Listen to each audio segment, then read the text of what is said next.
नमस्कार, स्वागत है आपका। आप देख रहे हैं प्राइम डिबेट जे केलिच। मैं हूं आपके साथ सना वारिस। आज जम्मू में एसीबी यानी एंटी करप्शन ब्यूरो की टीम ने कई जगहों पर छापेमारी की, जिसमें कठुआ, रियासी और जम्मू में डिप्टी सीएम सुरेंद्र चौधरी के भाई के घर पर भी रेड की गई। सुरेंद्र चौधरी के भाई विजय चौधरी इंस्पेक्टर हैं। ये छापेमारी आमदनी से ज्यादा असासे जात यानी आय से अधिक संपत्ति केस में हुई। इस कार्रवाई पर डिप्टी सीएम की तरफ से बयान आया। उन्होंने कहा कि कुछ निकम्मे अफसरों ने साजिश रची है। तो वहीं कांग्रेस की तरफ से कहा गया कि अगर भ्रष्टाचार हुआ है तो निष्पक्ष जांच होनी चाहिए और जो कार्रवाई हुई है वो राजनीति से प्रेरित कार्रवाई नहीं होनी चाहिए। जबकि एसीबी की रेड पर सुनील शर्मा ने, एलओपी ने कहा कि कानून को अपना काम करने दिया जाना चाहिए और इस कार्रवाई से भारतीय जनता पार्टी का कोई लेना देना नहीं है। उन्होंने इस बात पर जोर दिया। तो सवाल ये उठता है कि एसीबी की दबिश, तफ्तीश या साजिश। आज इसी सवाल को समझने की कोशिश करेंगे। जैसा कि डिप्टी सीएम की तरफ से कहा गया कि कुछ निकम्मे अफसरों की साजिश है, क्या वाकई डिप्टी सीएम की तरफ से बात कही जा रही, किसी आम इंसान की तरफ से नहीं कही जा रही है? तो क्या वाकई इसमें कुछ गहराई है? आज इसी मुद्दे पर करेंगे चर्चा। कई खास मेहमान हमारे साथ आपसे कुछ ही देर में जुड़ने वाले हैं।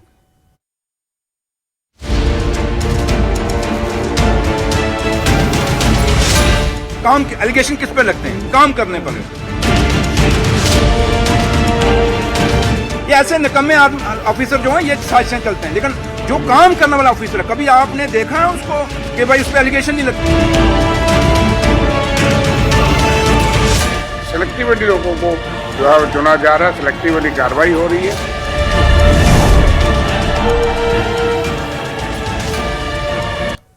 तो एसीबी की कार्रवाई के बाद सियासत जम्मू कश्मीर में गरमाई है। एनसी की तरफ से इस कार्रवाई को साजिश बताया जा रहा है। तो बीजेपी इसे कह रही है कि अगर इसमें कोई झोलमोल होगा तो इसे साजिश या तफ्तीश के नाम को पहले कहने ऐसे ज्यादा बेहतर है कि तफ्तीश हो जाने दीजिए, फिर उसके बाद। और साथ ही साथ ये भी बीजेपी कह रही है कि इसमें कोई बीजेपी का लेना देना नहीं, यानी पहले ही भारतीय जनता पार्टी की तरफ से इस मामले पर पूरे हाथ पीछे कर लिए जा रहे हैं। और कांग्रेस इसे कह रही है कि अगर इस भ्रष्टाचार किया गया होगा तो इसकी जांच हो जाने दीजिए, यानी दूध का दूध पानी का पानी हो जाए। कई खास मेहमान हमारे साथ जुड़े। एनसी से भी हमने बुलाया है जो गेस्ट हमारे साथ अब से कुछ ही देर में जुड़ेंगे, लेकिन 3 मेहमान हमारे साथ जुड़ चुके हैं।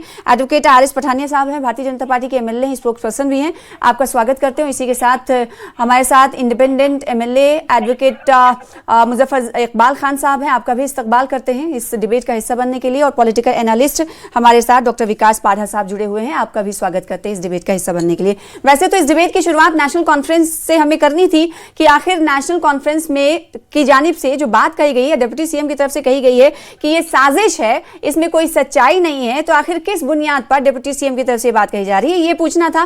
क्योंकि अब से कुछ ही देर बाद में वो जुड़ेंगे, तो मैं चाहती हूं कि एडवोकेट मुजफ्फर इकबाल खान साहब, आपसे मैं सवाल पूछूं कि जब कोई आम इंसान तो नहीं कह रहा है कि इसमें कुछ जो अहलकार हैं, अफसर हैं, उनकी तरफ से साजिश रची गई है, ये यूटी का डिप्टी सीएम कह रहा है, तो क्या इसमें हमें गहराई नापनी चाहिए? गहराई होगी उनकी इस बात में? कुछ क्या लगता है आपको? फिलहाल कबलस वक्त है कुछ भी कहना सना जी। लेकिन एक बात तो सही है कि ये विच हंटिंग है। आपने उसके भाई को शायद इसलिए टारगेट किया है क्योंकि वो एक डिप्टी चीफ मिनिस्टर का भाई है। अगर डिस्प्रपोर्शनेट एसेट का अगर देखा जाए तो मुझे लगता है कि अगर जम्मू कश्मीर में पिछले सिर्फ 5 साल का हिसाब लिया जाए तो शायद ही कोई ऑफिसर बच पाएगा। कोई भी ऑफिसर वो नहीं बच पाएगा। लेकिन एक आदमी को आप निशाना बना के अगर करते हैं तो वो थोड़ा सा इट स्मैक्स ऑफ मालाफाइटी। तो मतलब आप कह रहे हैं कि निशाना बनाया गया होगा, इसके कई इम्कान ज़ाहिरी तौर पर तो लगता यही है, ज़ाहिरी तौर पर तो लगता यही है। और पिछले कई अरसा से हम सुन रहे थे, ये कोई मतलब आज का नहीं, ये हम लोग तकरीबन पिछले 2-4 महीनों से सुन रहे थे कि भाई ऐसा होने वाला है। अब ये नहीं मुझे पता था कि भाई किस तरीके से वो कर रहे हैं, लेकिन हम लोग ये तो this was a buzz of the market. आप किसी को भी पूछते, किसी हमारे बीजेपी के एमएलए साहब हंस रहे हैं, पठानिया साहब, तो पठानिया साहब को भी पता था पहले से कि भाई ऐसा होना है। अब ये वक्त कब आना है ये नहीं पता था। तो खैर मैं इस पर अभी फिलहाल मजीद कुछ कहना जो है वो कबलज़ वक्त है। लेकिन ये बड़ी बदकिस्मती है कि ठीक है, करप्शन के खिलाफ लड़ना पड़ेगा आपको, उसमें कोई दो राय नहीं है जी। I am in favour of action against the officers but not selectively. ठीक है, कार्रवाई होनी चाहिए लेकिन सिलेक्टिवली ना होनी चाहिए, जिस तरीके से कांग्रेस की जानिब से भी इस पर रद्दमल का इजहार किया गया है। डॉक्टर विकास साहब, मैं आपसे पूछना चाहूंगी, क्या लगता है आपको, ये तफ्तीश ही मानी जाए करप्शन के खिलाफ या फिर इसमें साजिश की बू आती है आपको? ताना जी, सबसे पहले आपका बहुत बहुत धन्यवाद और को पैनलिस्ट को भी नमस्कार। ताना जी, मेरी नजर में ये जो कार्रवाई हुई है, मुझे लगता है कि सारे सिटीजन जो हैं वो लॉ के अंडर सारे बराबर होते हैं, चाहे वो किसी डिप्टी चीफ मिनिस्टर के भाई हैं या उनके फैमिली मेंबर हैं। तो जो कानून है वो सबके लिए बराबर है। और यदि कोई कार्रवाई हुई है किसी ऑफिसर पे, पुलिस ऑफिसर पे हुई है, डिस्प्रोपोर्शनेट एसेट लेके हुई है, तो मुझे लगता है कि उसको जो कार्रवाई हुई है उसको कानून के हिसाब से होने देना चाहिए। एज ए ब्रदर, मुझे लगता है डिप्टी चीफ मिनिस्टर भाई की तरह रिएक्ट कर रहे हैं, वो डिप्टी चीफ मिनिस्टर की तरह नहीं कर रहे हैं रिएक्ट। और law should take its course. अगर वो दूध के दूल्हे हैं, उन्होंने कोई गलत काम नहीं किया है, तो ही शुड बी कॉन्फिडेंट। जैसे उन्होंने बोला कि बहुत अच्छे ऑफिसर रहे हैं, उन्होंने बहुत अच्छा काम किया है, टेररिज्म के अगेंस्ट काम किया है, तो उनको कॉन्फिडेंट रहना चाहिए कि वो पाक साफ हैं, तो उसमें जरूरत ही नहीं है बौखलाने की। तो let law take its course, agencies को काम करने देना चाहिए। और पुलिस को ये कहना कि कुछ निकम्मे ऑफिसर, मुझे लगता है डिप्टी चीफ मिनिस्टर एक रिस्पॉन्सिबल पोस्ट है, अपनी पुलिस फोर्स के ऑफिसर्स को निकम्मे बोलना कि उनके भाई पे कार्रवाई हुई है, मुझे लगता है ये निंदनीय वक्तव्य है, ये उनको शोभा नहीं देता। अपना इमोशंस तो हैं भाई के लिए, लेकिन उनको ये नहीं बोलना चाहिए कि वो जम्मू कश्मीर यूटी के डिप्टी चीफ मिनिस्टर हैं। ठीक है, और इस बीच एक और खास मेहमान जुड़ चुके हैं जिनका इंतजार था, हमारे साथ संदीप सिंह वजीर साहब, जो कि स्पोक्स पर्सन है नेशनल कॉन्फ्रेंस के। संदीप साहब, आपसे ही पहला सवाल हमें करना था, चूंकि आप देरी से जुड़े, तो आपसे वही सवाल कि डिप्टी सीएम की तरफ से, देखिए कोई आम इंसान की तरह नहीं, लेकिन अभी पैनलिस्ट जो मौजूद हैं वो ये कह रहे हैं कि वो शायद भाई की तरह, एक भाई की तरह बयान दे रहे हैं, लेकिन उन्हें डिप्टी सीएम की तरह ही प्रोजेक्ट करते हुए बयान देना चाहिए कि वो एक यूटी के डिप्टी सीएम है, और इस कार्रवाई पर उन्हें सीधे तौर पर यह कहना चाहिए कि कानून के खिलाफ अगर कुछ भ्रष्टाचार किया होगा, करप्शन किया गया होगा, तो जांच हो जाने दीजिए, फिर उसके बाद दूध का दूध पानी का पानी हो जाएगा। एनसी या डिप्टी सीएम को ऐसा क्या लगता है, किस बिना पर उन्होंने ये बयान दिया है कि कुछ निकम्मे ऑफिसर्स हैं, उनकी साजिश है, तफ्तीश नहीं है? कितनी गहराई में, आपसे ये समझना चाहूंगी। नमस्कार सारे को पैनलिस्ट को। जी देखिए, इस चीज के दो पहलू हैं जी। एक पहलू ये है कि एक ऑफिसर के खिलाफ कार्रवाई हुई है और एंटी करप्शन डिपार्टमेंट ने की है जी, और वो पुलिस से ताल्लुक रखता था और जो इसका एक डिस्टिंग्विश्ड करियर रहा है। और दूसरा पहलू ये है कि वो ही happens to be the brother of a deputy chief minister. तो इसमें एक तार ये जुड़ जाता है कि डेप्यूटी चीफ मिनिस्टर का भाई होने के नाते उसको कई और डिफरेंट वजह से भी उसको थोड़ा सा कई बार प्रताड़ित किया गया है। जैसे उसकी ट्रांसफर को लेके कई बार सवाल उठे हैं कि सिर्फ इसी की ट्रांसफर क्यों, यहां से उठा के सीधे लद्दाख फेंक दिया गया। इस किस्म के इंसिडेंट्स उसके साथ पहले भी हो सके हैं, just to target deputy chief minister, क्योंकि वो उनका भाई है। और डेप्यूटी चीफ मिनिस्टर आप जानते हैं जम्मू कश्मीर के, वो बेबाक इंसान है, अपने बयानों को लेके हमेशा चर्चा में रहते हैं और दिल खोल के अपनी बात रखते हैं और बीजेपी के अगेंस्ट हमेशा से मुखर रहे हैं। तो इस वजह से, क्योंकि अब पुलिस तो हमारे कंट्रोल में है नहीं है, तो एक तरह से हम ये भी इसको इस तरीके से भी ले सकते हैं कि उनको टारगेट करने के लिए या डिप्टी चीफ मिनिस्टर की इमेज को धक्का पहुंचाने के लिए उनकी फैमिली मेंबर को टारगेट किया गया है। दूसरी बात मैं ये कहना चाहूंगा, इससे डिप्टी चीफ मिनिस्टर का कोई लेना देना नहीं है। ठीक है कि वो डिप्टी चीफ मिनिस्टर के भाई हैं, लेकिन डिप्टी चीफ मिनिस्टर का उससे क्या लेना देना है? इस रेड से कोई लेना देना नहीं है। डिप्टी चीफ मिनिस्टर के ऊपर कोई इल्जाम नहीं है इस तरह का, वो अपना काम अच्छी तरह से कर रहे हैं। और अगर अब लॉ का तो यही रूल है, you are innocent until you are proven guilty. तो अभी तो एसीबी ने कार्रवाई की है, उन्होंने कहा है कि हमें ये सबूत मिले हैं, आगे देखते हैं कोर्ट में क्या वो सबूत ठहरेंगे भी कि नहीं ठहरेंगे, क्या वो पाक साफ निकलेंगे कि नहीं निकलेंगे। ये एक लंबी लड़ाई है और अभी कंक्लूजन्स में पहुंच जाना मुझे लगता है ये ठीक बात नहीं है। हाँ, डेप्यूटी चीफ मिनिस्टर ने जो बयान दिए हैं वो उनके निजी बयान है, उन बयानों के ऊपर मैं कुछ नहीं कहूंगा। वो वही इसको सवाल उठता है different तरीके से कह सर, सकते सवाल हैं। यही उठता है कि क्या उन्होंने भाई के नाते इस तरीके का बयान दिया, क्योंकि जिस ओहदे पर वो फायज हैं वो उस ओहदे को भी देखा जा रहा है, क्या उनको उस वक्त ये नहीं कहना चाहिए ठीक है जांच हो रही है उसके बाद देखा जाएगा क्या कुछ इसका आउटकम आता है, ये तो प्रोसेस है ना, एक प्रोसेस के तहत ये तमाम प्रक्रिया चलती रहेगी, आगे फिर पता चलेगा कि दोषी हैं या नहीं है, या फिर उन्हें साजिश के तहत फंसाया जा रहा है। वही सवाल उठता है कि एक डिप्टी सीएम की तरफ से जब इस तरह से कहा जा रहा है कि कुछ लोगों की साजिश, कुछ अफसरों की साजिश की वजह से ऐसा हुआ है, इस पर मैं ये समझना चाहती हूँ कि क्या उनको कुछ जानकारी है जिसकी बिना पर डिप्टी सीएम ये बात कह रहे हैं? देखिए, मैं भी यही कह रहा हूं कि अल्फाज थोड़े से डिफरेंट रखे जा सकते थे, थोड़े से डिफरेंट तरीके से अपनी बात कही जा सकती थी, लेकिन मैं आपको फिर कह रहा हूं वो डिप्टी चीफ मिनिस्टर हैं और वो बेबाक हैं, तो बेबाक अंदाज से अपनी बात रखना वो उनका एक ट्रेडमार्क है। तो उन्होंने जो कह दिया है वो कह दिया है, लेकिन इस बात को अच्छे तरीके से भी कहा जा सकता था और थोड़ा सा डिफरेंट लैंग्वेज भी इस्तेमाल की जा सकती थी, इसमें कहने में कोई गुरेज नहीं है। पर डिप्टी चीफ मिनिस्टर का उनके बिजनेसेस से, अपने भाई के और उनके इस केस से कोई लेना देना नहीं है, ये बात तो बिल्कुल साफ है। और आगे उनके भाई वो केस खुद लड़ेंगे और आगे पता लग जाएगा कि अगर कोई ऑफिसर्स ऐसे इन्वॉल्व हैं, जैसे कि डिप्टी चीफ मिनिस्टर साहब ने कहा, क्या पता उनको कोई इनपुट थी कि नहीं थी, मैं नहीं कह सकता हूं, लेकिन अगर थी तो वो भी चीज थोड़ी देर में वाज़ेह हो जाएगी, साफ हो जाएगी, क्योंकि लॉ के आगे कोई छुप तो सकता नहीं है। बिल्कुल, तो हमें थोड़ी देर वेट करना पड़ेगा और उसके बाद हमें पता लग जाएगा सच्चाई का। ठीक है। आरिफ पठानिया साहब, आप काफी देर से मुस्कुरा रहे थे और एक तरफ सुनील शर्मा साहब ये कहते हैं कि भाई हम बीजेपी का कोई लेना देना इससे नहीं है, अगर किसी ने गलती की है और किसी ने करप्शन किया है तो उसके खिलाफ कार्रवाई होनी चाहिए, और दूसरी तरफ वो फौरन ही ये कह देते हैं कि इससे बीजेपी का कोई लेना देना नहीं। यानी सुनील शर्मा ये खुद जानते थे कि ये सब आई गई सब बीजेपी पर जाएगी। क्यों कह रहे हैं फिर ऐसा? जी, मेरा ख्याल है मेरा आवाज ऑडिबल है सबको? यस, ऑडिबल है। हाँ जी, मैं बड़े अदब और बड़े एहतराम के साथ अपने मित्रों का, मैं अपने से पहले नाम नहीं लूंगा, मैं उनका लेवल ऑफ आर्गुमेंट और काउंटर आर्गुमेंट सुन रहा था। उस पर जाने से पहले इस विषय पे आ जाऊं। एक सिंगल लाइनर हमारा मानना है, law should take and law is taking its own course, very simple.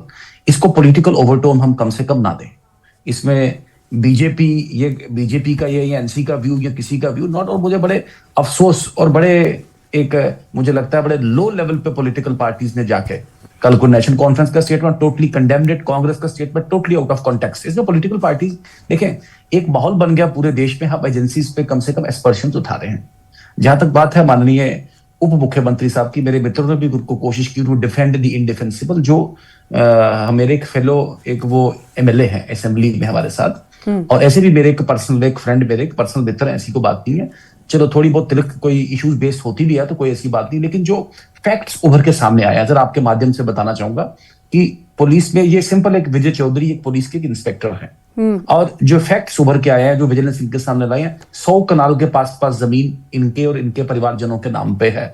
एक क्रशर जो बताया जा रहा है बजालता में, एक टाइल फैक्ट्री बताई जा रही है बजालता में, और सुना है एक और बेनामी एक बहुत बड़ा क्रशर जम्मू और कठुआ के बॉर्डर पे। तो एक पुलिस इंस्पेक्टर के पास इतनी संपत्ति और उसके भाई पुलिस को निकम्मा और इसे रिवेंजफुल कहे पॉलिटिकल पार्टीज, वेरी अफसोस, बहुत चिंता की बात है। आपको कहना चाहिए ऐसा होना नहीं चाहिए, लेकिन मुझे लगता है कि ट्रुथ शुड कम आउट। और मैं भी बता दूं, मेरे मित्र भी कानून की नॉलेज और कॉलेज का एक्सपीरियंस भी रखते हैं। विजिलेंस का जो FIR है डिस्प्रपोर्शनल एसेट्स का, उसका जो कन्विक्शन रेट, अगर आप उसका स्टडी करें, ये पुलिस वाला FIR नहीं होता विजिलेंस का, बड़ा स्टडी करके एक as good as a charge sheet होता है। तो ये once it has come in public domain कि अगर इतना डिस्प्रपोर्शनेट एसेट्स किसी के परिवार का है और उसके भाई जो संवैधानिक कुर्सी पे हैं, वो ऐसे अनएबेशेडली एक बड़े अदब बड़े एहतराम से मैं बताऊंगा कि बड़ी एक बेहूदगी और बेशर्मी के साथ उन्हें डिफेंड करके उनका, मुझे तो लगता है कि इस डिस्प्रपोर्शनेट एसेट्स इकट्ठा करने में उनका भी कोई रोल लग रहा है, और एज ए को अक्यूज्ड उनको भी ज्वाइन करना चाहिए, मुझे लगता है विजिलेंस में। ये तो हद हो गई इसमें। देखें, मैंने विधानसभा में इशू फ्लैग किया कि नौशहरा में GFR और वहां पे जो फाइनेंशियल कोड की धज्जियां उड़ाते हुए उधर ये कामों की अलॉटमेंट वहां पे की गई है। माइनिंग का मैंने कहा कोई जवाब है नहीं, मैं मेरा पर्सनल है नहीं, किसी के पास कोई टाइमलाइन नहीं है, कब इसका इन्वायरमेंटल ईसी होगा, कब अलॉटमेंट होगा, कब ब्लॉक में कैसे मॉनिटरिंग हो जाएगी। और मैं रिपीट करूंगा अपने स्टेटमेंट को कि बहुत बड़ा एक सिंडिकेट, एक माइनिंग माफिया चल रहा है और बड़े अदब, बड़े एहतराम से। और मुझे बड़े अचंबा इसलिए मैं हंस रहा हूं कि आई सी द लेवल ऑफ, देखें लॉजिक एक बात है, ट्रुथ एक बात है, और उसमें पॉलिटिकल बैकलैश तीसरी बात है। अब तो इसी को तो एनसी कह रही है पठानिया साहब, एनसी की तरफ से यही कहा जा रहा है कि ये नहीं भूलना चाहिए कि किसे टारगेट करने की कोशिश की जा रही है, डिप्टी सीएम को टारगेट करने की कोशिश की जा रही है, इसलिए उनके भाई के खिलाफ ऐसी कार्रवाई, ये भी एनसी की तरफ से कहा जा रहा है कि ये हमें नहीं भूलना चाहिए। ये कह रहे हैं पुलिस हमारे पास नहीं है, मुझे लगता है बिल्कुल ठीक है, पुलिस आज इनसे दूर है। इसका मतलब पुलिस इनके पास होती तो इसका ये डिस्प्रोपोर्शनेट एसेट करे। 100 कनाल जमीन भाई साहब, 100 कनाल, ये मैं नहीं कह रहा, विजिलेंस कह रहा है। क्या एक crusher, there is a tile factory, one more unclaimed crusher. ठीक है, देखिए इस बीच बहुत बड़ा इल्जाम आप लगा रहे हैं एनसी पर कि अगर इनके पास पुलिस होती तो इनके हाथ और बड़े होते। मैं चाहूंगी संदीप सिंह, इस पर आप अपना जवाब रखिए कि ये कह रहे हैं कि एनसी हर वक्त ये कह देती है कि हमारे पास पुलिस नहीं है, तो हमें ये फंसाया जा रहा है, जैसा कि आपसे कुछ देर बाद संदीप साहब आप कह रहे थे। एक सेकंड आरिफ पठानिया साहब, एक सेकंड प्लीज। संदीप साहब ये कह रहे हैं कि अगर पुलिस आपके पास होती तब तो और हाथ आपके लंबे होते।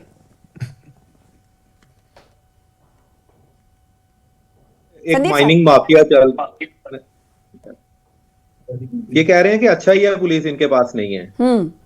इनके लिए अच्छा है कि पुलिस हमारे पास नहीं है, क्योंकि अगर पुलिस हमारे पास होती तो जितने भी बीजेपी के लीडर्स हैं उनकी अगर हम हिस्ट्री खोलते तो बड़े बड़े लीडर्स इनके। सर सॉरी टू इंटरप्ट, एक मिनट लूंगा आपका, और जज साहब ने भी कुछ कहा। एक सेकंड आपने बोल लिया तो कोई भी अब आपने बोल लिया, कोई पॉलिटिशियन है, कोई भी ऑफिसर है, उसके खिलाफ विजिलेंस एक्शन करे, हम उसके साथ। और जैसे मैंने उनके साथ हूँ कि किसी भी ऑफिसर, किसी भी पॉलिटिशियन ने कंडक्ट को किया, हम उसके साथ हैं। कोई होलसम, कोई सिलेक्टिव अप्रोच। प्लीज, सॉरी मैंने इंटरप्ट किया आपको, प्लीज बोले प्लीज। ठीक है प्लीज, सॉरी। विजिलेंस कोई भी एक्शन करे, पुलिस कोई भी एक्शन करे, for the betterment of the society हम उसके साथ हैं, हम उसके साथ हैं। लेकिन एजेंसी, आप कह रहे हैं कि एजेंसीज के ऊपर कोई सवाल नहीं उठाना चाहिए। क्यों नहीं उठाना चाहिए? एजेंसीज तो हमारे देश की है ना। यही ईडी और यही दूसरी एजेंसीज हैं जिन्होंने आज तक एक भी, उनका कन्विक्शन रेट क्या रहा है कोर्ट्स के अंदर। क्या हम वो चीज नहीं देखेंगे? क्या हम नहीं देखेंगे कि पिछले 10 सालों में एजेंसीज को किस तरीके से इस्तेमाल किया गया है अपने ओपोनेंट्स के खिलाफ? क्या इस चीज को हम कंसीडर नहीं करेंगे? हम इन चीजों को भी कंसीडर करेंगे। एजेंसी काम कर रही है, अच्छा काम करेगी, हम उसको अपलॉड करेंगे। लेकिन अगर एजेंसी टारगेट करेगी तो हम ये भी तो बोलेंगे कि टारगेट कर रही है। क्या एजेंसी को कोई ऐसा लाइसेंस मिल गया कि अगर कोई काम एजेंसी ने कर दिया तो हम बाउंड, ड्यूटी बाउंड है एजेंसी के लिए ताली बजाने के लिए? ठीक है, ऐसा तो नहीं है। हम उनके काम के ऊपर सवाल तो उठाएंगे। अगर वो गलत काम करेंगे हम गलत बोलेंगे। हम क्यों हर बात में एजेंसी की तो अपलॉड करना शुरू कर देंगे उसको? ठीक है विकास जी, जो जुल्म किया इस मुल्क के अंदर, एनसी के इस बात पर आपका क्या रिप्लाई होगा कि एजेंसी अगर कर रही है इस तरह के काम तो हम तो जवाब देंगे ना भाई? सना जी, ये बहुत ही अनफॉर्चुनेट है कि जब कोई इस तरह की कार्रवाई होती है तो एजेंसीज पे सवाल उठाए जाते हैं। हमें ये नहीं भूलना चाहिए कि जम्मू कश्मीर तो माजी में कई मर्तबा ये देखा गया है विकास जी। देखिए राजनीतिक चश्मे से अगर देखा जाए तो कई बार गलत इस्तेमाल भी होता है एजेंसीज का। लेकिन साना जी, इसका यह मतलब नहीं है कि यदि कोई डिप्टी चीफ मिनिस्टर या चीफ मिनिस्टर का परिवार वाला है तो उसको लाइसेंस मिल जाएगा कि वो करप्शन करेगा, सब कुछ करेगा और उस पर कोई कार्रवाई नहीं होगी, क्योंकि उनके पास एक हथियार है कि हमें टारगेट किया गया। ठीक है, तो मुजफ्फर इकबाल साहब आप क्या कुछ कहना चाह रहे हैं? जी देखें सना जी, अगर आप हिस्ट्री उठाकर देखेंगे, पिछले, मैं ज्यादा नहीं पीछे जाता, पिछले आपसे 10 साल की हिस्ट्री उठाकर देखेंगे तो विच हंटिंग हुई है और पॉलिटिकल अपोनेंट को बगैर किसी वजह के और कुछ ऑनेस्ट लोगों को भी टारगेट किया गया, simply for the reason that they were political opponent. तो क्या लगता है इस मामले में टारगेट किया जा रहा है डिप्टी सीएम को? आपको क्या लगता है कुछ कभी इम्कान है, संभावनाएं हैं? ये कहना कि नहीं जी, law will take its own course, definitely law एक लोकल टर्म है, law will take its own course, but nobody allows law to take independent course. किसी ने भी आज तक नहीं अलाउ किया। और हमारी जो हिस्ट्री है कि बेगुनाह लोग आज भी जेलों के अंदर हैं, जिनका कोई रोल नहीं, करप्शन में, बहुत सारे अनलॉफुल प्रिवेंशन एक्टिविटी में, जितना अनलॉफुल प्रिवेंशन एक्टिविटी और आपकी ईडी, आपकी सीबीआई और एंटी करप्शन ब्यूरो जितना मिसयूज हुआ है, शायद पिछले 10 साल में जितना हुआ है उतना पिछले 70 साल में नहीं हुआ है। तो क्या एजेंसीज पर जो सवाल खड़े हो रहे हैं वो वक्त की, आप सिर्फ अखबार देखें ना, सुबह खोलें कोई इंडिपेंडेंट अखबार देखें, ठीक है, उसमें कहीं आर्टिकल देखें अगर, तो आपको 2-4 हर पेपर में मिलेंगे ऐसे आर्टिकल कि जिसमें दुर्गत हो रही होती है कि ईडी ने ये कर दिया, सीबीआई ने ये कर दिया। इसमें कहने की क्या जरूरत है?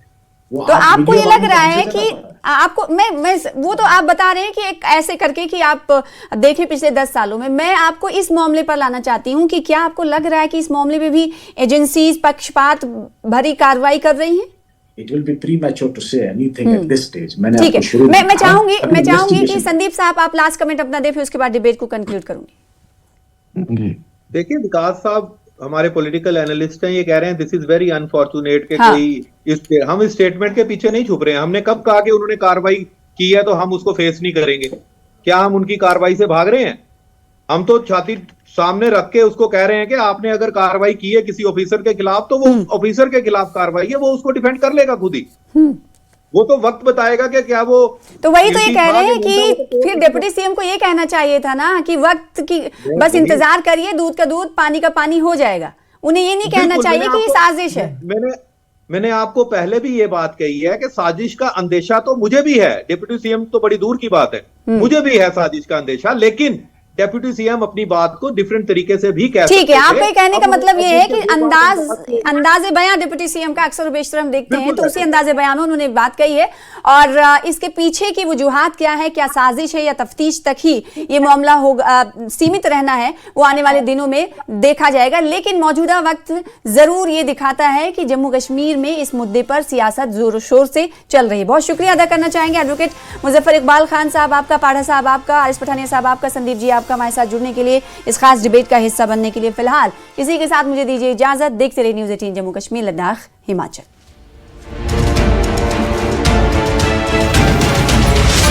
काम के एलिगेशन किस पे लगते हैं? काम करने पर। ये ऐसे निकम्मे ऑफिसर जो हैं ये साजिशें चलते हैं, लेकिन जो काम करने वाला ऑफिसर है, कभी आपने देखा है उसको कि भाई उस पर एलिगेशन नहीं लगती?